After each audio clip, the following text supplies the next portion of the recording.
বন্ধুরা, এই মুহূর্তে আমি দাঁড়িয়ে রয়েছি দীঘা শঙ্করপুর মেরিন ড্রাইভের যে নাইখালি ব্রিজ দেখতে পাচ্ছ। এই নাইখালি ব্রিজের উপর এখন দাঁড়িয়ে রয়েছি।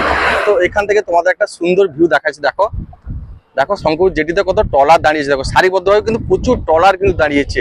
তো এপ্রিলের 15 তারিখ থেকে কিন্তু ব্যান্ড পিরিয়ড শুরু হয়ে গেছে। তো সেই ব্যান্ড পিরিয়ড শুরু হওয়ার জন্য এই ট্রলারগুলো কিন্তু এই শঙ্করপুর জেটিতে দাঁড়িয়ে রয়েছে। যেহেতু এই ব্যান্ড পিরিয়ড চলবে টানা 2 মাস, তো 2 মাস কিন্তু এই ট্রলারগুলো শঙ্করপুর জেটিতে কিন্তু দেখতে পাওয়া যাবে। যেহেতু এই ব্যান্ড পিরিয়ড চলাকালীন এই ট্রলারগুলো কিন্তু সব বডির কাজ চলে এবং রিপেয়ারিং এর কাজ চলে। যেহেতু সারা বছর তো সমুদ্রে চলাফেরা করে, আর যেহেতু 2 মাস ব্যান্ড পিরিয়ড থাকার জন্য এই ট্রলারগুলো কিন্তু সব বডির কাজ চলছে, ইঞ্জিনের কাজ চলছে, মানে মেরামতির সমস্ত কাজ চলছে।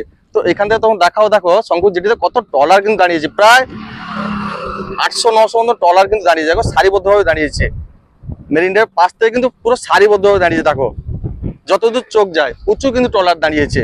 এবং এখান থেকে দেখো মা নাইখালি মন্দিরের ভিউটা দেখো, দারুণ লাগছে। কিন্তু দিনের বেলা যতটা ভিউ সুন্দর না লাগে, রাত্রেবেলা ভিউটা কিন্তু দারুণ লাগে। কেননা রাত্রেবেলা যে লাইটিং শোটা চলে না, দুর্দান্ত লাগে।